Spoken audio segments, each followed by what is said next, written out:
মায়েরা, ভগবানকে যখন আপনি ডাকবেন, ভগবান মাঝে মাঝে আপনাকে ধাক্কা মেরে মেরে দেখবে আপনি কতখানি ভগবানের হয়েছেন। এইদিকে মায়েরা, আপনি সোনার বালা দোকানে বিক্রি করতে যাবেন, স্বর্ণকার পরীক্ষা করে দেখবে এর মধ্যে কতটা খাদ আছে, কতটা সোনা আছে। আপনি যখন ভগবানকে ডাকবেন তখন দেখবেন আপনার ঘর ফুটে জল পড়ছে, তখন দেখবেন আপনার বুকে ব্যথা হয়েছে, নইলে শরীর খারাপ হয়েছে, নইলে বাড়িতে কোনো অশান্তি হচ্ছে। অনেকে দেখবেন পাগলামি করে বলে আর ভগবানকে ডাকবো না, কিন্তু ভগবান পরীক্ষা করে দেখে এ যে আমাকে ডাকলো, একে আমি ধাক্কা মেরে দেখলাম এ কতখানি আমার, তাই দেখব। তবে মায়েরা বাবারা শুনে নিন, যারা কৃষ্ণ ভক্ত হয়েছেন তাদের জন্য বলে রাখি, হরিনাম করলে মাঝে মাঝে কষ্ট পাবেন, কিন্তু সরে যাবেন না। কষ্ট পেলেও ভগবানকে ডাকবেন কেন? আমাকে অনেকে প্রশ্ন করে, প্রদীপ বাবু কত মস্তান রাস্তা দিয়ে পেরিয়ে যাচ্ছে, বুক ঠুকে ঘুরে বেড়াচ্ছে, বুক ফুলিয়ে ঘুরে বেড়াচ্ছে, এদের কোনো রোগ নাই, জ্বালা নাই, লোক ঠকাচ্ছে, মারছে, ধরছে, এদের কিছু হচ্ছে না। যারা কৃষ্ণ ভক্ত তাদের এত কষ্ট হয় কেন? আমি তাদেরকে একটা উত্তরেই শেষ, কি ভগবান মানুষের জন্মের পর দুটো করে কলসি দিয়েছে, একটা পাপের কলসি, একটা পুণ্যের কলসি। যে মস্তানি করছে, লোক ঠকাচ্ছে, ওর পাপের কলসিটা এখনো পূর্ণ হয় নাই। পূর্ণ হয়ে গেলে ভিখারির মতো রাস্তায় তাকে ঘুরে বেড়াতে হবে। আর আপনি যে কীর্তন করছেন, হরিনাম করছেন, আপনার পুণ্যের কলসিটা এখনো পূর্ণ হয় নাই। যখনই পূর্ণ হয়ে যাবে, পরমানন্দ গোবিন্দের চরণ লাভ করে আনন্দময় জীবন যাপন করুন। এইবার সবাই লক্ষ্য করুন, দু ভাই দাঁড়িয়ে আছে, তাকাবেন, দু ভাই দাঁড়িয়ে আছে।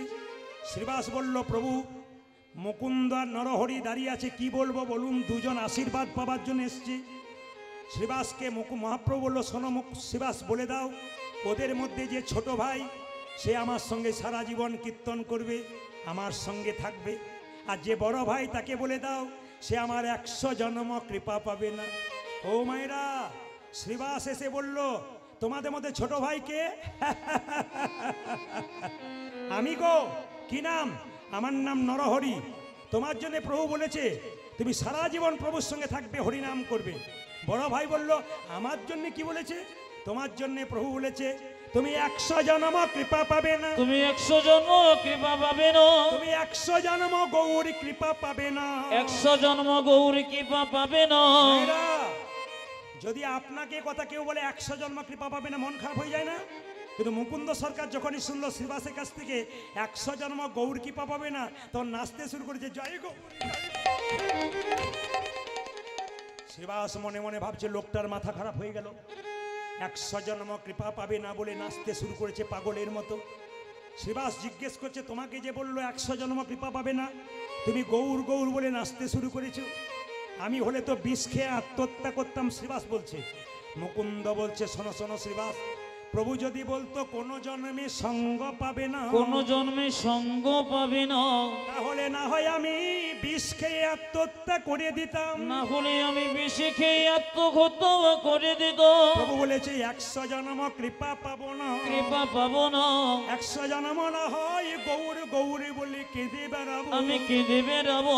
যখন 100 জন্ম পেরিয়ে যাবে, পেরিয়ে যাবে 101 জন্মে প্রভুর সঙ্গ আমি 101 জন্মে প্রভু সঙ্গ পাবো, 1 জন্মে প্রভুর সঙ্গ পাবো, 101 জন্মে প্রভুর সঙ্গ পাবো, 100 জন্ম কেঁদে বেড়াবো, 1 জন্মে প্রভুর সঙ্গ পাবো, আমি 100 জন্ম কেঁদে বেড়াবো, 101 জন্মে প্রভুর সঙ্গ পাবো, আমি 100 জন্মকে নেবে না, 101 জন্মে প্রভু সঙ্গ পাবো, 100 জন্মকে নেবে না, 101 জন্মে প্রভু সঙ্গ পাবো, 101 জন্মে প্রভুর সঙ্গ পাবো। বাবা 3 ঘন্টার কীর্তন শুনতে সে কতজনের হাঁটু ব্যথা হয়, কতজনের কোমর ব্যথা হয়, ধৈর্যচ্যুত হয়, এরা বসে বসে আজকে শিখে নিক। মুকুন্দ সরকার বলছে 100 জন্ম গৌর বলে কাঁদব, 101 জন্মে তো কৃপা পাবো। এর থেকে কি শিখে যাচ্ছেন? শুধু কীর্তন শুনলে হবে না, শিখে যেতে হবে। কি শিখছেন? কেউ যদি ধৈর্য ধরে ভগবানকে ডাকতে পারে, নাম শুনতে পারে, তার জীবনে লাভ হয়। রামকৃষ্ণ দেব বলেছেন, ধৈর্য যার ভগবান তার, ধৈর্য যার নাই ভগবান তার নাই। মায়েরা বাড়িতে সবজি কাটবেন, চঞ্চল হয়ে গেলে আঙুল কেটে যাবে। রান্না করবেন, দুবার নুন দিয়ে ফেলবেন, বাড়ির লোকের কাছে গাল খাবেন। দাদা ভাইয়েরা যারা চঞ্চল, তাদের জীবনে কোনো উন্নতি নাই। মহাভারত কি বলল? যারা চঞ্চল তারা দুর্যোধনের লাইনের লোক, আর যারা স্থির তারা যুধিষ্ঠির মহারাজের দলের লোক। আজকে হরিবাসরে দেখতে পাচ্ছি আপনারা সকাল থেকে বসে আছেন, প্রত্যেকে কিন্তু যুধিষ্ঠির মহারাজের মানুষ। কারণ আপনারা যদি স্থির না হতে পারেন, এরকম করে কীর্তন শুনছেন, গৌর গোবিন্দের কৃপা তো আপনাদের আগে হয়ে যাবে। বাবা, ভক্ত যদি চোখের জলে কাঁদে, ভগবান সহ্য করতে পারে না। তাড়াতাড়ি শিবাসকে ডেকে বলল, শিবাস তুমি কাঁদছো কেন? প্রভু, আমার ভাইকে তুমি কৃপা করলে, আমাকে করলে না। কি দোষ করেছিলাম প্রভু? আমার ভাই তোমার সঙ্গে কীর্তন করবে, আমি অপরাধ করেছি নাকি?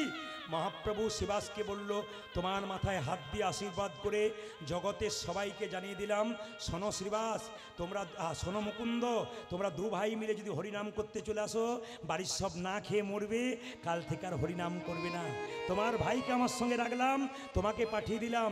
তবে শোনো মুকুন্দ, কি বনের মধ্যে বড় বড় গাছ থাকলে যেমন ছোট ছোট গাছগুলোকে ঝড়ঝঞ্ঝা থেকে রক্ষা করে, এ সংসারে যারা বড় ভাই বড় বউ হয়, তাদের দায়িত্ব সংসারে সবচাইতে বেশি হয়। অগো মুকুন্দ, এই দেখো শোনো, তোমার মাথায় হাত দিয়ে আশীর্বাদ করে দিলাম, তুমি আজ থেকে বাড়িতে গিয়ে যাকেই চিকিৎসা করবে তারই রোগ ভালো হয়ে যাবে। তবে মুকুন্দ, তুমি বাড়ি ফিরে যাও, একটা গোপীনাথের মন্দির তৈরি করো, জীবের দ্বারে হরিনাম দাও, আর গরিবের চিকিৎসা করো।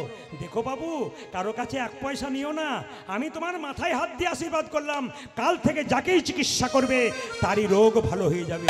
মুকুন্দ, ফিরে যাও, ফিরে যাও, ফিরে যাও, ফিরে যাও, শিখণ্ডে ফিরে যাও, ফিরে যাও, ফিরে যাও, শিখণ্ডে ফিরে যাও, ফিরে যাও, ফিরে যাও, শিখণ্ডে ফিরে যাও। আজ ফিরে যাও, ফিরে যাও, শিখণ্ডে ফিরে যাও।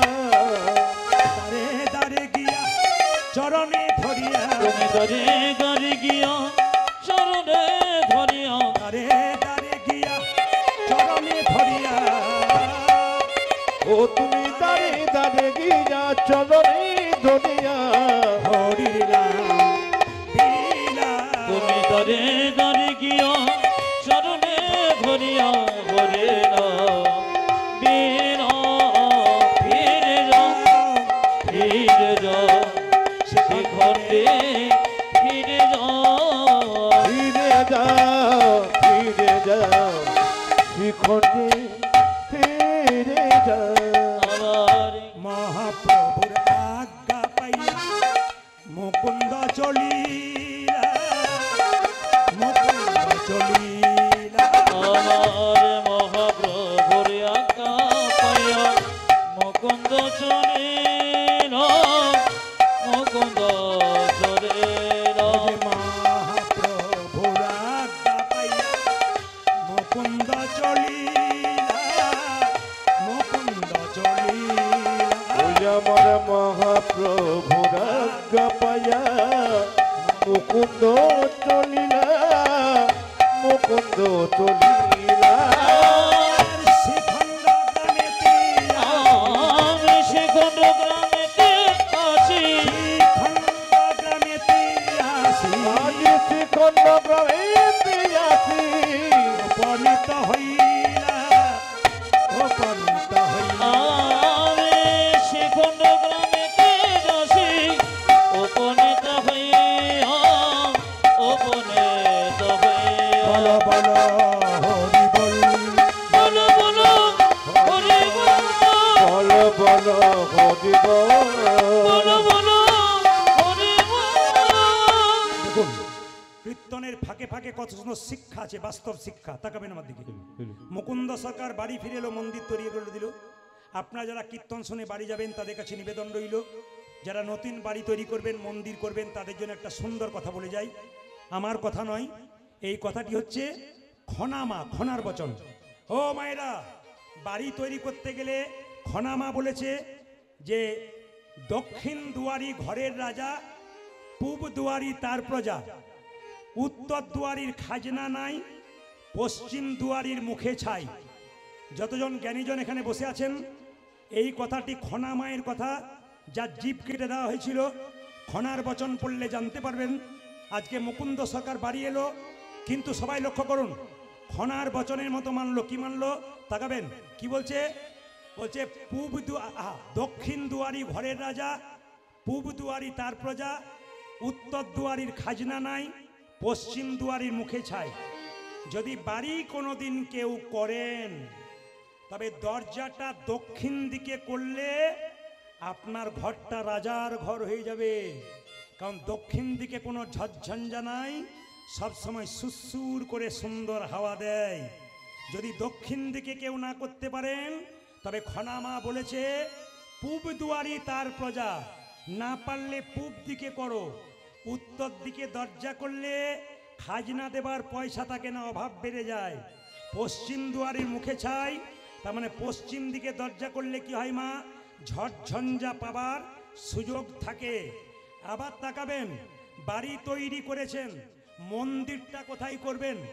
বাড়ির ভেতরে মন্দির কোথায় করবেন? যে যেখানে বসে শুনে রাখুন, ঈশান কোণে বাড়িতে মন্দির করতে হয়। ঈশান কোণ কাকে বলে? পূর্ব, উত্তর কোণটাকে ঈশান কোণ বলা হয়। সাবধান থাকবেন, যতজন কীর্তন শুনতে এসছেন, বাণীগুলো শুনে নেবেন, জীবনে ব্যবহার করবেন, শিখবেন। যদি কেউ ঈশান কোণে কোনোদিন বাথরুম পায়খানা করে, আমার কথা নয়, বড় বড় জ্যোতিষ পণ্ডিতরা বলছেন, যদি কেউ বাড়ি তৈরি করে ঈশান কোণে বাথরুম পায়খানা করে ফেলে, তবে জেনে নেবেন তার বাড়িতে বেশ কয়েক বছরের মধ্যে একজন আত্মহত্যা করতে চলেছেন। তাই বারবার বলবো, অনেকে প্রশ্ন করতে পারেন, প্রদীপ বাবু আমার বাড়িতে ঈশান কোণেই পায়খানা ঘর, তাহলে এখন করব কি? আমার তো জায়গা নাই। জ্যোতিষ বন্ধু আমার প্রচুর আছে, তাদের সঙ্গে প্রায় দিন আমার আলোচনা হয়।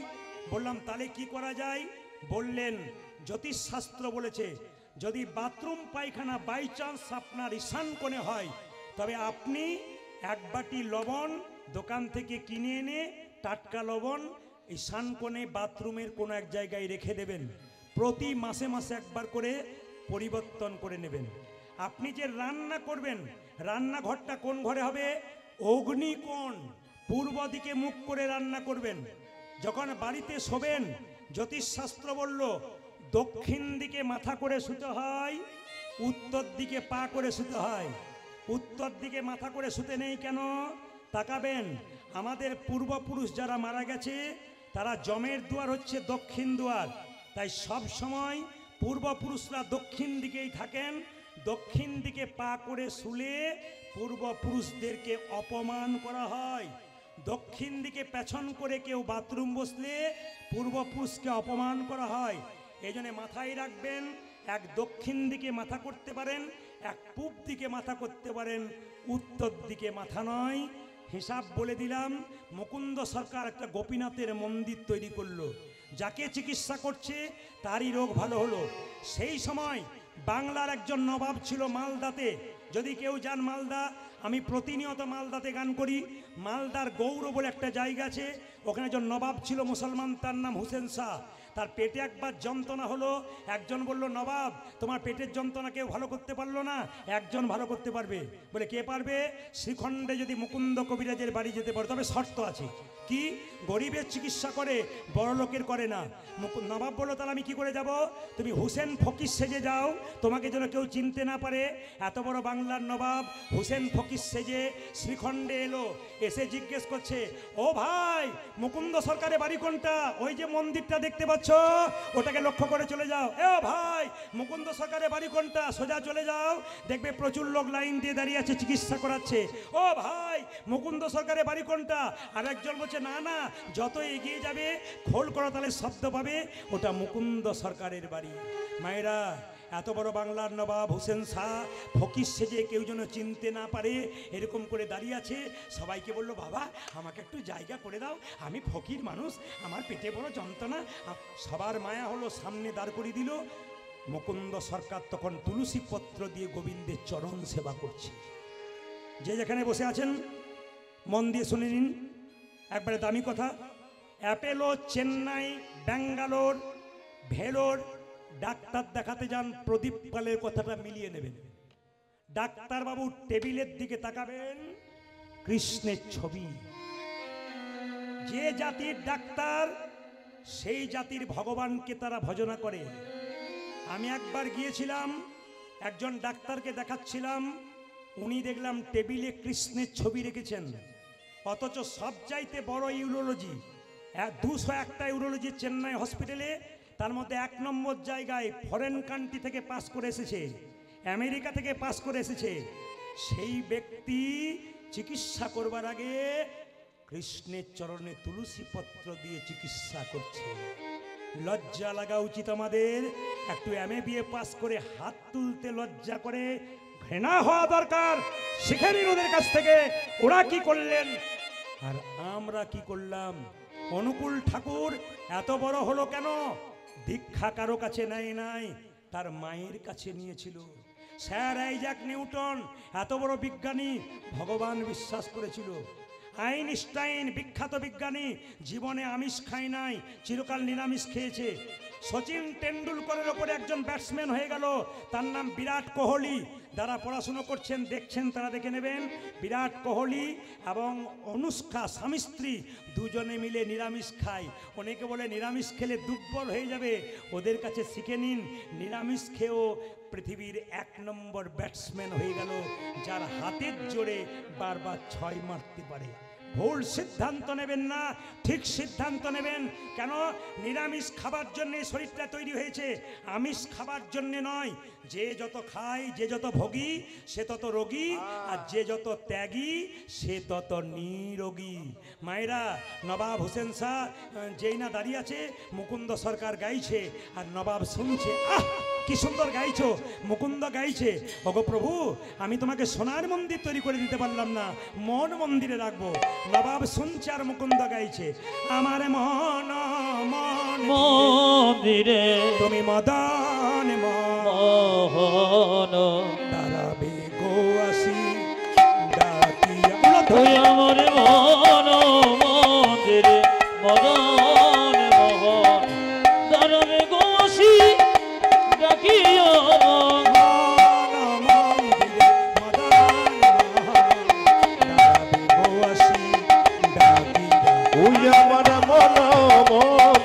মদন মোহন দাঁড়াবে গুয়াতি ডাকিয়া। কান্দিয়া কান্দিয়া তব নাম লইয়া, আমি কাঁদিয়া কাঁদিয়া তব নাম লইয়া। কান্দিয়া হরি বল।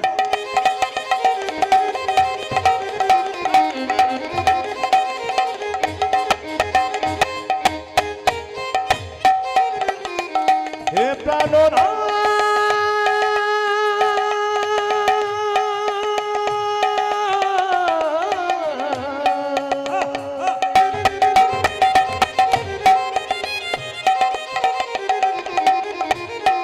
আমি কাঁদিয়া কাঁদিয়া তব নামে লইয়া জলেব ভাষায়া। আমি কাঁদিয়া কাঁদিয়া তব নাম লইয়া, নয়ন জলে মুখ ভাষা দিয়া। আমার মন মন্দিরে মদন মোহন দাঁড়াবে গো আসি ডাকিয়া। ওই আমার মন মন্দিরে মদন মোহন দাঁড়াবে গো আসি ডাকিয়া। এই যে মাঝে ভেতরে আপনাকে ডাকছি, আপনাকে চশমা পরে, ওই যে মাঝে আস্তে আস্তে হ্যালো, আপনাকে, এই যে আপনাকে আপনাকে ওই যে মাঝে ভেতরে বসে ওইদিকে তাকাচ্ছেন, আপনাকে ডাকছি, চশমা পরে, এই যে আপনাকে ডাকছি, আপনাকে আপনাকে আপনাকে এদিকে শোন, এদিকে শোন। আপনাকে ডাকছি, আপনাকে আপনাকে ডাকছি, এদিকে শোন। আপনাকে না না, আপনাকে নয়, মুকুন্দ সরকারকে ডাকছি নবাব। ভয় খেয়ে যাবেন না। এই যা, এই যা, এই যা। ধীরে। তোমাদের সবচাইতে গরিব কে? এই যে বাবা। কি নাম তোমার? আমার নাম হোসেন ফকির। বাহ, এখানে জাতির কোনো বিচার নাই। কই দেখি দেখি দেখি দেখি দেখি দেখি দেখি, জামাটা খুলে ফেলো তো। নবাব মনে মনে ভাবছে আমি তো ছদ্মবেশে এসেছি ফকিরের সাজে, তুমি আমায় চিনতে পারছো না, জামা খুলতে বলছো। যদি খুলে দিই আর যদি আমার রোগ ভালো না হয় তাহলে দেখবে তোমার কেমন হয়। এই যে কি ভাবছো, হাজার লোক লাইন দিয়ে দাঁড়াচ্ছে। আরে জামাটা যে না ভয়ে জামাটা খুলেছে নবাব, মাটির বারান্দাতে গড়াগড়ি দাও। নবাব মনে মনে ভাবছে কালের কাল বর্ষাকাল, হরিণে চাটে বাঘের গাল, নেহাত বেকায়দায় পড়েছি। আরে বাবা, আমি সোনার পালঙ্ক ছাড়া শুই না, আমাকে বলছে মাটির আরে ভাবছো কি গড়াগড়ি দাও।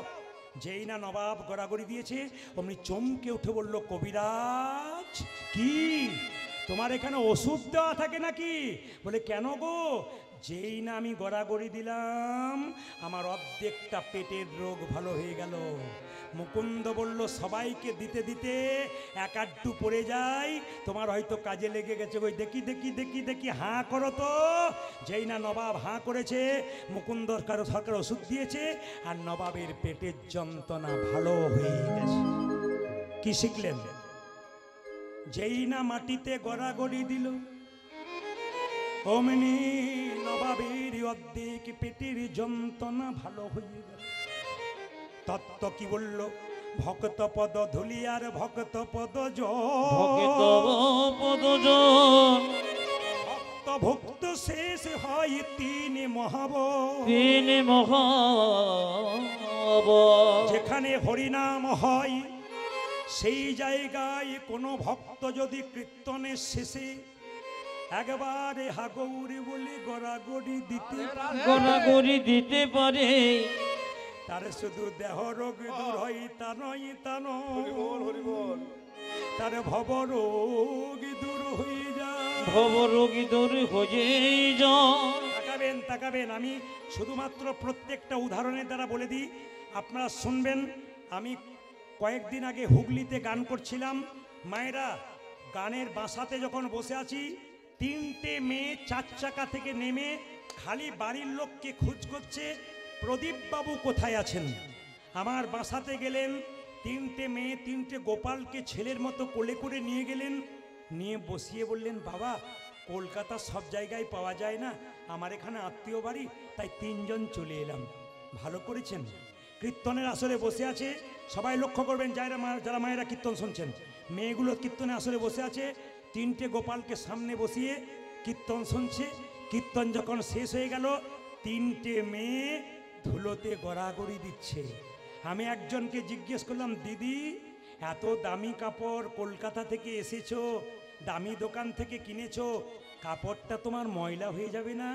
উনি বললেন, বাবা আপনার কীর্তনে শুনেছি স্বামীর যদি 10টা কাপড়ের দোকান থাকে, চিতাতে যখন শুয়ে দেবে একটাও কাপড় সঙ্গে দেবে না, তাই ধুলাই গড়াগড়ি দিলাম। শুনলে চমকে যাবেন। জিজ্ঞেস করলাম, আপনি কি করেন? মায়েরা চমকে যাবেন শুনলে। বলছে, কলকাতার কোনো একটা কলেজে আমি পড়াই, মানে প্রফেসর, লেকচারার, অধ্যাপিকা। লজ্জা লাগা উচিত। সামান্য আমি বিএ পাস করে আমরা ধুলোতে গড়াগড়ি তো দূরে কথা, হাত তুলতে পারি না, তুলতে পারি না, কিন্তু লজ্জার বিষয়। কলেজে পড়াই যে মেয়েটা, সেই মেয়েটা গড়াগড়ি। আরেকজন মেয়েকে জিজ্ঞেস করলাম, আপনি কি করেন? উনি বলছেন, আমার স্বামী দাঁতের ডাক্তার, আমিও ডাক্তার। বাহ! আরেকটা মেয়ের কম বয়স জিজ্ঞেস করলাম, তুমি কি করো? বলছে, দাদা আমি বিউটি পার্লারে কাজ করি। বললাম, আমিও তো করি। উনি বললেন, আপনি কখন করেন? সবসময় তো কীর্তন করছেন। আমি কীর্তনের মাধ্যমেই তো করি। বললাম, বুঝলাম না। বলে, শোনো, তুমি যখন বিউটি পার্লারে কাজ করো তখন সবার বাইরেটা ভালো করার চেষ্টা করো, আর আমি হরিনামের বিউটি পার্লারে কাজ করি ভক্তের ভেতরটাকে ভালো করার। এই হচ্ছে হচ্ছে বিউটি পার্লারে কাজ, যেখানে ভালো ভালো কথা বলে, কথা এমন বলতে হবে রাস্তা দিয়ে ছুটে বেড়াবে পকেটে পকেটে, হৃদয় মন্দিরে কেন ওই কথা আপনি নেবেন, জীবন আপনার সুন্দর করবেন, তবে আপনার কৃষ্ণ নাম শোনা সার্থক হয়ে যাবে। মায়েরা, যেই না মুকুন্দ সরকার ওষুধে নবাবের ভালো হয়ে গেছে, নবাব চিৎকার করে বলল, মুকুন্দ কে? কে তুমি? এত বড় সাহস, তুমি আমার নাম করছো? আমি হলাম সারা বাংলার নবাব হোসেন শাহ। নবাব, আমার অপরাধ হয়ে গেছে। না না, অপরাধ তোমার হয়নি, তোমাকে পরীক্ষা করতে এসেছিলাম তুমি কত বড় কবিরাজ। সত্যি তুমি বড় কবিরাজ, তোমাকে এখানে রাখা হবে না, তুমি আমার গৌড়ে চলো মালদাতে। মায়েরা, রাত্রিবেলায় মহাপ্রভু মন্দিরে মুকুন্দ বলছি, প্রভু বলে দাও, তুমি তো বলেছিলে গরিবের বাড়িতে হরিনামে দিতে, তুমি তো বলেছিলে গরিবের চিকিৎসা করতে, তুমি তো আমাকে মুসলমানের বাড়ি যেতে বলনি, আমি কি করব? সঙ্গে সঙ্গে ভগবান মহাপ্রভু আকাশবাণী করে বললেন, মুকুন্দ, ঈশ্বর যা করে তা, জোরে বলুন, মঙ্গলেরই জন্যে। আমি শুনতে চাই, জোরে বলবেন, ঈশ্বর যা করে তা, একটু জোরে বলুন, ঈশ্বর যা করে তা। এবার চুপ করুন, আমি যা বলবো এবার বলবেন। আপনার ছেলে মাধ্যমিক পরীক্ষায় ফেল করেছে, আমি যদি কাছে গিয়ে বলি ঈশ্বর যা করে তা মঙ্গলের জন্য, কি বলবেন? বাজে বকবেন না। তাহলে ভালো হলে মঙ্গল, না হলে অমঙ্গল। মায়েরা, মুকুন্দ সরকার গেল নবাবের বাড়ি মালদাতে, কিন্তু মুসলমান মানে কি? সৎ ইমান। মুসলমানের সৎ মান মানে ইমান। নবাব হোসেন শাহ সৎ মানুষ ছিলেন। তিনি বললেন, মুকুন্দ, তোমাকে নিয়ে এলাম, কি করতে হবে? বলে, শোনো, আমাকে একটা সুন্দর মন্দির তৈরি করে দাও, আমি গোপীনাথের ভজন করব আর জীবের দ্বারে হরিনাম দেবো। বলছে, বেশ, তোমাকে তাই দিলাম। মুকুন্দ সরকার গোপীনাথের ভজনা করছে। মায়েরা, মাথায় কাপড়গুলো নিন, সবাই সবাই মাথায় কাপড়গুলো নিন, প্রেম সে ভক্তি করে বসুন। মুকুন্দ সরকার গোপীনাথের ভজন করছে, আর পেছনে শুনবেন ভালো করে, পেছনে একটা মেয়ে তাল পাতার পাখাতে হাওয়া করছে। কোন পাতা বললাম? জোরে বলুন, তাল পাতার পাখা, তার মধ্যে ময়ূরের পালক। মুকুন্দ কীর্তন গাইছে, আপনার সবাই উলুদ হয়ে দেবেন। কি গাইছে? আমার কানু সে বিনোদ রায়, কানু সে বিনোদ রায়, ওই আমার কানো সে বিনোদ রায় গো, কানো সে বিনোদ রায়। আমার কানুতে বিনোদ রায় গো, আমার কানুতে বিনোদ রায়। বিনোদ চূড়াই, বিনোদ বরিহা, আজ বিনোদ চূড়া, বিনোদ বরিহা। বিনোদ